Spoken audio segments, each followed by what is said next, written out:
बंदो चरण सरोज गुरु मुदमंगल आगार। जेहि सेवत नर होत हैं भव सागर से पार। गुरु जी के सुमिरन मात्र से नाशत विघ्न अनंत। तासे सर्वारंभ में ध्यावत हैं सब संत।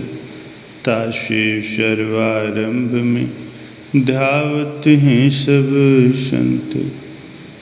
मेरे प्यारे गुरुमुख सज्जनों, एक बार संगत के बीच में श्री सद् गुरुदेव दाता दयाल जी महाराज जी ने श्री वचन फरमाया, नाम जपो तुम दिन और रात, भुला कर मन से विषयों की आस। भला जो रूह का चाहो, सब इन पर अमल कमाओ।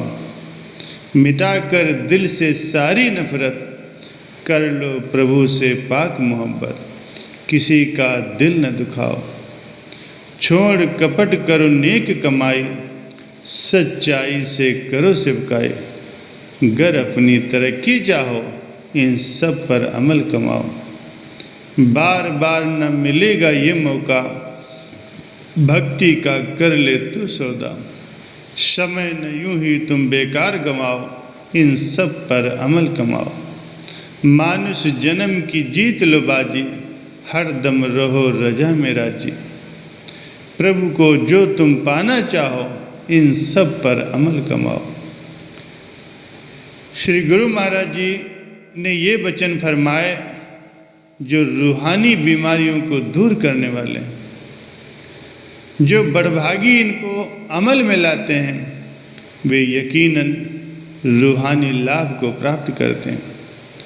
जैसे शारीरिक बीमारी की वजह से शरीर निर्बल हो जाता है और निर्बल शरीर सर्दी गर्मी का प्रभाव सहन नहीं कर पाता, ऐसे ही निर्बल रूह भी दुनियावी उतार चढ़ाव को सहन नहीं कर पाती और घबरा जाती। जैसे कमज़ोर आदमी किसी ताकतवर आदमी से मुकाबला करे तो वो हार जाता है, वैसे ही कमज़ोर रूह जिसके साथ गुरु वचन रूपी शक्ति नहीं है, काल के आगे झट से हार जाएगी। दुश्मन के हाथ में आई हुई रूह अनेक जन्मों तक दुखी और परेशान रहती है। ये कोई मामूली हानि नहीं है जिसे नज़रअंदाज किया जा सके। रूहानी लाभ, रूहानी हानि को समझाने के लिए ही संत महापुरुष धराधाम पर अवतरित होते हैं। वे रूहानी वैद्य हैं। उनके द्वारा बताए गए नुस्खों को अमल में लाने से आत्मा ताकतवर बन जाती और अंत में जब काल से मुकाबला होगा तो वो काल पर हावी हो जाएगी। काल उसका कुछ नहीं बिगाड़ पाएगा और वो हमेशा के लिए आज़ाद होकर आनंद स्वरूप बन जाएगी। जैसे शरीर के लिए खाना पीना अनिवार्य है, ऐसे ही आत्मा के लिए भजन करना अति आवश्यक है। जो आत्मा सद्गुरु के शब्द में लीन हो जाती है, वो दुनिया के झमेलों में फिर नहीं फंसती। महापुरुष फरमाते हैं कि केवल उस व्यक्ति की बात पर ही विश्वास करो जिसकी सूरत सच से जुड़ी हो। जिसकी सूरत ही सत्य का अनुसरण नहीं करती, उसमें स्वार्थ होता है, खुद गर्जी की खोट मिली होती। मैले अंतःकरण से गुजरने के कारण वो पाक साफ नहीं रहती। जैसे हवा अगर गंदगी के ढेर से गुजर करके आएगी तो दुर्गंध स्वतः ही अपने आप ले आएगी, वैसे ही अशुद्ध अंतःकरण वाली हर भावना भी अशुद्ध व मैली हो जाती। जैसे हमेशा गंदी हवा का सेवन करने से स्वास्थ्य बिगड़ जाता है और कई बीमारियां लग जाती हैं, वैसे ही मैल व अहंकार से भरी हुई बातों पर विश्वास करके उन्हें चित्त में रखने से रूहानी बीमारियां लग जाती हैं। उच्च कोट के संत महापुरुषों की निर्मल व शुद्ध वाणी का मनन करने से ही रूहानियत में लाभ मिलता है। कभी भी अपने मन की बातों पर विश्वास न करो। प्रत्येक तथ्य को संतों के वचन रूपी कसौटी पर परखो।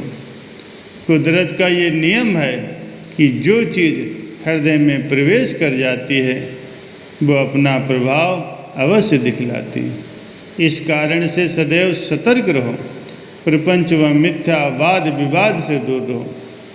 किसी की निंदा न करो और न ही किसी की निंदा सुनो। सदैव दूसरों की अच्छाइयों पर नज़र डालो, बुराइयों पर नहीं। अपने अंदर सद्गुण भरने का प्रयास करो। सद्गुरु की आगे सदैव यही प्रार्थना करो कि ऐसी शक्ति हमें प्रदान करें जिससे दिल में केवल उन भावनाओं को ही स्थान दिया जाए जो उन्हें भाती हों। अगर मन को नियंत्रण में नहीं किया गया तो वो इंद्रियों पर भी अपना कुप्रभाव डालेगा। इंद्रियां बस के बाहर हो जाएंगी तो मन पर विजय पाना असंभव हो जाएगा।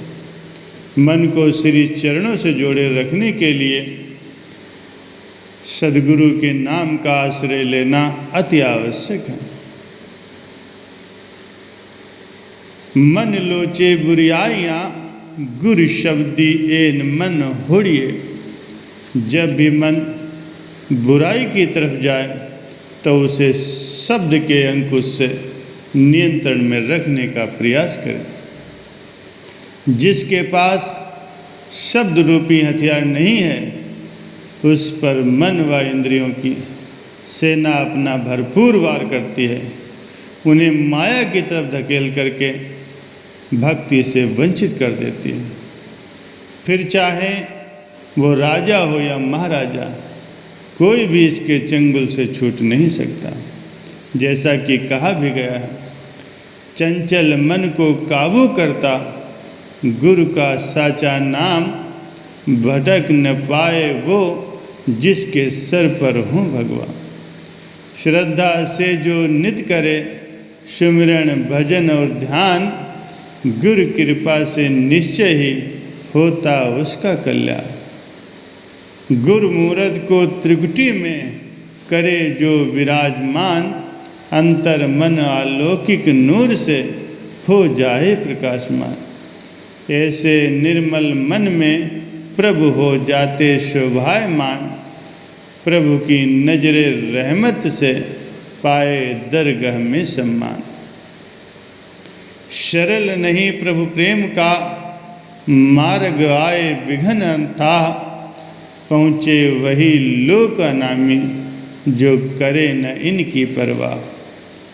मान हितैषी सद्गुरु को जिसने दामन है पकड़ा, टलती हैं बलाएं सारी जिसने राज रूहानी को समझा। कहने का भाव ये है कि जो सद्गुरु को अपने अंग संग समझते हैं, उनके बनाए गए नियमों की पालना करते हैं, तो ऐसे भक्तों के अंतर मन में सद्गुरु प्रकट हो जाते हैं। उसकी काया गति मत सब पलट जाती है, कर्मों के लेख मिट जाते हैं, 84 लाख योनियों से छुटकारा हो जाता है। सद्गुरु इस लोक में ही नहीं अपितु परलोक में भी अपनी अलौकिक कृपा से जीव की हर प्रकार से रक्षा करते हैं। उसकी नैया के मल्लाह बनकर उसे भव सिंधु के झकोले से सुरक्षा प्रदान करते हैं। ऐसे सद्गुरुदेव की कृपा पर हम सब बलिहार जाएं, उनसे यही निवेदन करें, यही विनती करें, हम पर अपनी कृपा की दृष्टि सदैव बनाए रखें